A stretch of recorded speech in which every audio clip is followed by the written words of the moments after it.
Hello everyone, welcome to my YouTube channel. आज हम लोग class 9th science chapter 6 tissue के एक्सरसाइज को कवर करेंगे। फर्स्ट क्वेश्चन है, define the term tissue. Tissue क्या होता है? तो tissue is a group of cells that are similar in structure and are organised together to perform specific task. ठीक है, टिश्यू क्या होता है? ग्रुप ऑफ सेल्स होते हैं जो सिमिलर, जिसका स्ट्रक्चर होता है और ये क्या करता है, एक साथ ऑर्गेनाइज होकर के स्पेसिफिक टास्क को परफॉर्म करते हैं। ठीक है, आइए क्वेश्चन सेकंड देखते हैं।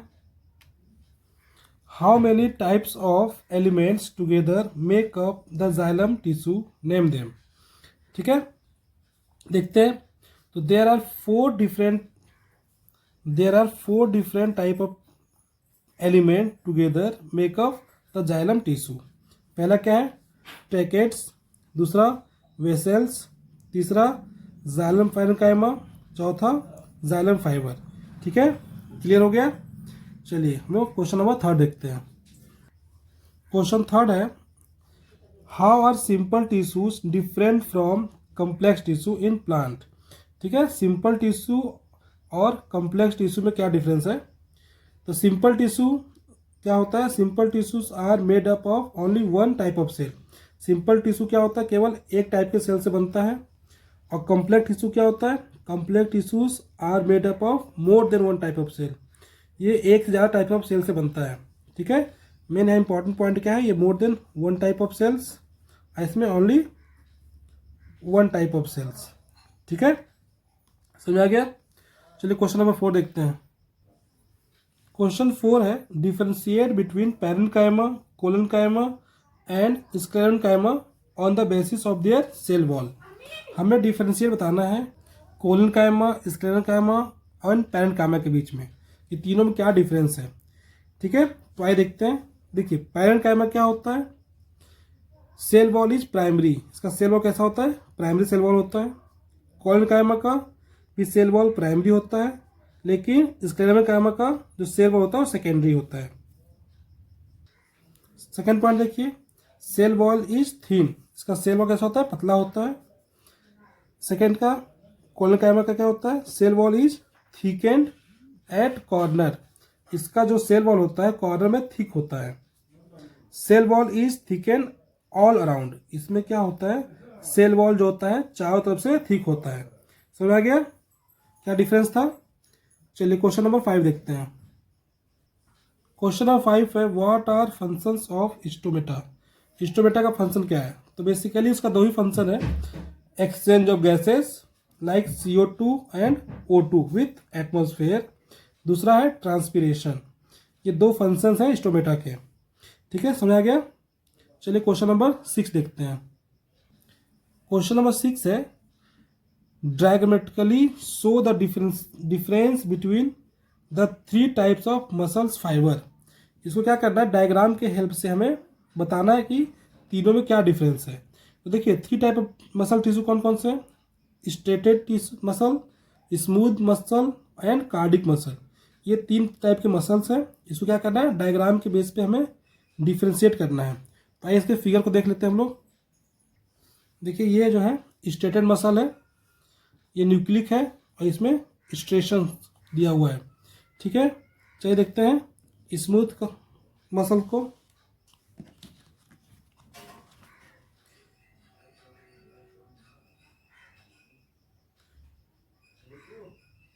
ये देखिए, ये स्मूथ मसल है, ये न्यूक्लियस है, ये स्पाइंडल शेप्ड मसल सेल है। ठीक है, ये इसका फिगर हो गया। थर्ड देखते हैं हम लोग कार्डिक मसल्स को। देखिए, ये है हमारा कार्डिक मसल्स। ठीक है, इसमें क्या है? ये स्ट्रेशन है, ये टी है। ठीक है, स्ट्रेशन से, और ये क्या है? न्यूक्लिक है। ठीक है, तो हमें इस क्वेश्चन में क्या करना था? केवल फिगर के थ्रू बताना था differentiate between striated muscle, smooth muscle and cardiac muscle. Hopefully आपको समझ में आ गया होगा। चलिए हम लोग अगले क्वेश्चन को देखते हैं। क्वेश्चन नंबर 7 है, what is the specific function of the cardiac muscle. Cardiac muscles का क्या फंक्शन है? ये बहुत इजी क्वेश्चन है। कार्डिक मसल्स का मेन फंक्शन क्या होता है हमारा, कॉन्ट्रैक्शन और रिलैक्सेशन ऑफ हार्ट को कॉन्ट्रैक्ट करने में और रिलैक्स करने में, जिसके चलते क्या होता है हमारे बॉडी में ब्लड का डिस्ट्रीब्यूशन आराम से हो जाता है। ठीक है, क्या समझे कि मेन फंक्शन हमारे कार्डिक मसल्स का क्या है, कॉन्ट्रैक्शन और रिलैक्सेशन का। ठीक है, जिसके चलते क्या होता है हमारे पूरे बॉडी में जो ब्लड का पंपिंग है ना वो आराम से हो जाता है। ठीक है, देखते हैं। The specific function of the cardiac muscle is to control the contraction and relaxation of the heart which helps to pump and distribute, क्या करता है ब्लड को पंप करता है और क्या करता है डिस्ट्रीब्यूट करता है इधर various parts of the body. Simple था। सबसे इंपॉर्टेंट चीज़ क्या है कि जो कार्डिक मसल होता है वो कॉन्ट्रैक्शन और रिलैक्सेशन में काम करता है, जिसके चलते क्या होता है ब्लड की पंपिंग जो है ऑल ओवर बॉडी पार्ट्स में आराम से हो जाता है। ठीक है, ये इसका फंक्शन था कार्डिक मसल्स का। चलिए क्वेश्चन नंबर 8 देखते हैं। क्वेश्चन नंबर 8 है differentiate between striated unstriated and cardiac muscles on the basis of their structure site location in the body. हमें क्या करना है इस क्वेश्चन में, हमें इसमें स्टेटेड मसल, कार्डिक मसल और अनस्टेटेड मसल तीनों को डिफ्रेंशिएट करना है, इसके बेसिस पे स्ट्रक्चर और लोकेशन के बेस पे। ठीक है, तो आइए देखते हैं। Striated muscle cell are long cylindrical non tapering and unbranched. ठीक है, सेल कैसा होता है लॉन्ग सिलेंड्रिकल शेप का होता है, नॉन टेपरिंग होता है और अनब्रांच होता है। ठीक है, अनस्टेटेड देखते हैं। Cell are long with tapering, cell कैसा होता है लॉन्ग होता है और कैसा होता है कैसा टेपरिंग भी होता है, जो इसके इंड्स होते हैं वो कैसे होते हैं टेपरिंग होते हैं। और ये कैसा होता है ये भी अनब्रांच होता है। कार्डिक मसल देखिए, cells are non tapering cylindrical and branched. Cell कैसा होता है नॉन टेपरिंग होता है, ठीक है, और ब्रांच्ड होते हैं। ये दोनों अनब्रांच थे और ये ब्रांच होते हैं। चलिए अब इसका लोकेशन देख लेते हैं।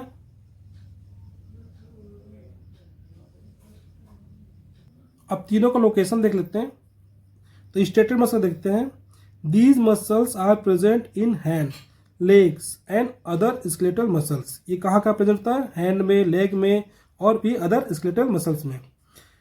ठीक है, these muscles are present in mouth, जो अनस्टेटेड होता है किसमें है माउथ में, स्टोमक में, इंस्टेंटाइन में।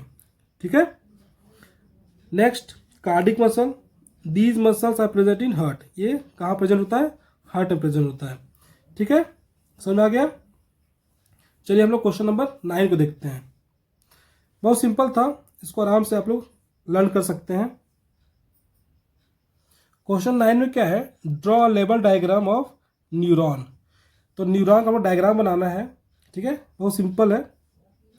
तो ये देखिए न्यूरॉन का शेप है, ये जो इसका नर्व एंडिंग है, ये जॉइंट्स इसको एक्सॉन बोलते हैं। बीच में क्या है न्यूक्लियस है और ये पूरी क्या है सेल की बॉडी है। और जो ये पार्ट्स दिख रहे हैं ना स्मॉल स्मॉल, इसको हम लोग डेंड्राइट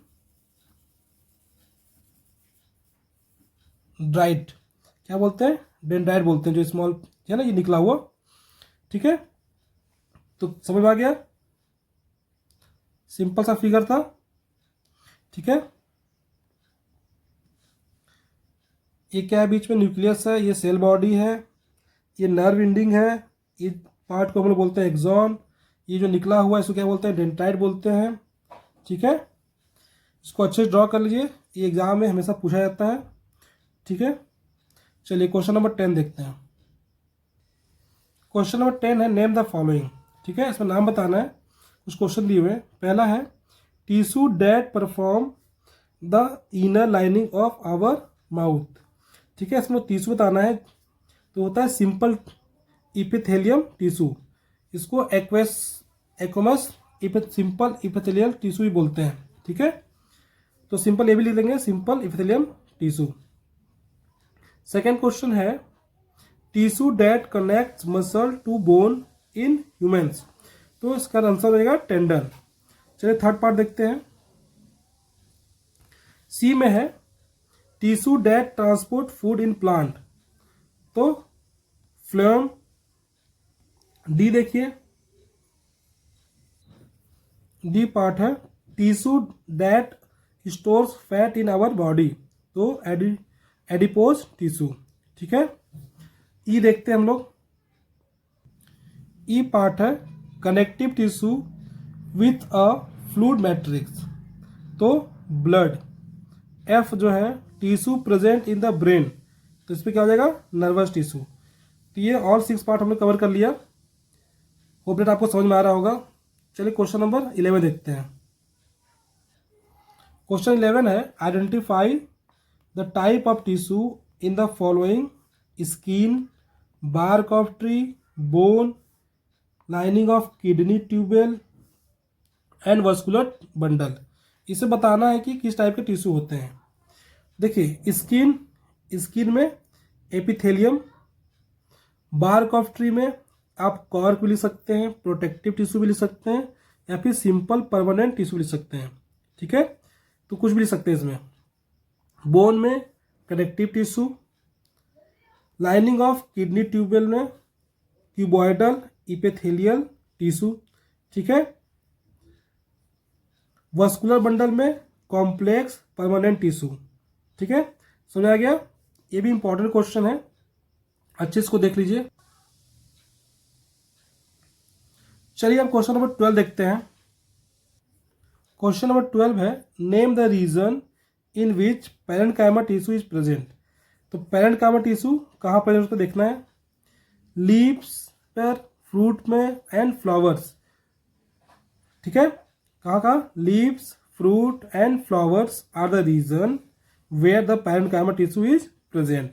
यहाँ क्या होता है, प्रेजेंट होता है, ठीक है। समझ आएगा ना। कहाँ कहाँ प्रेजेंट होता है, लीव्स पे होता है, फ्रूट पे होता है और फ्लावर पे होता है, ठीक है। चलिए क्वेश्चन नंबर 13 देखते हैं हम लोग। क्वेश्चन नंबर 13 है what is the role of epidermis in plant, ठीक है। एपिडर्मिस का क्या रोल है, तो देखिए बेसिकली क्या है, जो एपिडर्मिस होता है वो आउटर सरफेस पे प्रेजेंट होता है, ठीक है, प्लांट के आउटर सरफेस पे, ठीक है। तो क्या लिखेंगे, epidermis present on the outer surface of the entire plant body, ठीक है। इसका क्या रोल है, तो देखते हैं। पहला है it is a protective tissue of the plant body, ये क्या करता है, एक तरह का प्रोटेक्टिव टिश्यू है। दूसरा, it protect the plant against mechanical energy, क्या करता है ये, मैकेनिकल एनर्जी से भी प्रोटेक्ट करता है प्लांट को। तीसरा क्या है, it allow the exchange of gases through the stomata, ठीक है। और किस में अलाउ करता है ये, एक्सचेंज ऑफ गैसेज, किसके थ्रू, स्टोमेटा के थ्रू। तो ये बेसिकली है हमारे पास 3 इंपॉर्टेंट रोल है एपिडर्मिस के, ठीक है। इसको नोट डाउन करके लर्न कर लीजिएगा, ये भी इंपॉर्टेंट क्वेश्चन है इस चैप्टर का। चलिए अब हम लोग अगला क्वेश्चन देखते हैं, क्वेश्चन नंबर 14। क्वेश्चन 14 है how does the cork act as a protective tissue. जो कॉर्क होता है वो कैसे प्रोटेक्टिव टिश्यू का एक्ट करता है। सिंपल है, the outer protective layer of the outer protective layer और bark of a tree is known as cork. जो आउटर के प्रोटेक्टिव लेयर होते हैं या फिर जो बार्क मतलब छिलका होता है उसी को लोग क्या बोलते हैं, कॉर्क बोलते हैं। It is made of dead cell, किससे बनता है ये, डेड सेल से मिलकर बना होता है।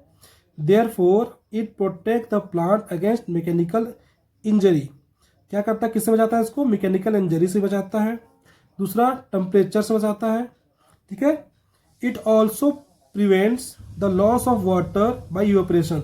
देखिए जो वाटर का इवेपोरेशन होता है ना उसको भी रोकता है, ठीक है, मतलब वाटर को लॉस होने से भी रोकता है। तो इसका मेन रोल था हमारा कॉर्क का, आपको समझ में आ गया होगा।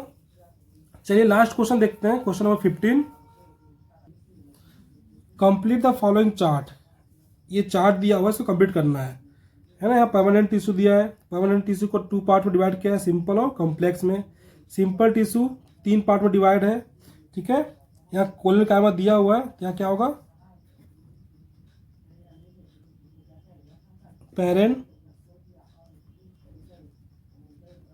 पैरेन्काइमा, ठीक है। क्या बचा एक और, स्क्लेरेनकाइमा,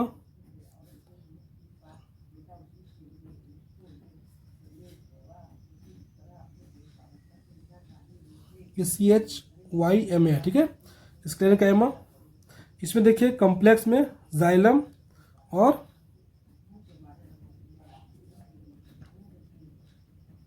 फ्लेम, ठीक है।